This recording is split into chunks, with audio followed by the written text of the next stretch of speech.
भाई इस टाइगर श्रॉफ पे फालतू में पैसे खर्च कर रहे हैं, असली टैलेंट तो इस टाइगर श्रॉफ में है। तुम्हें ये नहीं पता कि तुम्हारे हीरो को एक हीरोइन मिली है। भाई तेरी जिस तरह से बॉडी है ना, तुझे हीरोइन की नहीं सप्लीमेंट और प्रोटीन की ज्यादा जरूरत है।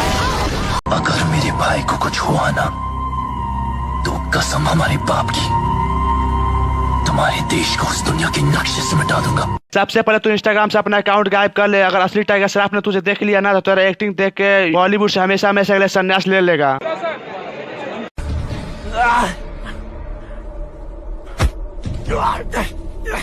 अरे भाई छोड़ दे उसे। अगर ज्यादा देर तक और उसे गला पकड़ के होल्ड किया ना तो आगे के रास्ते गीली और पीछे रास्ते से पीली हो जाएगी।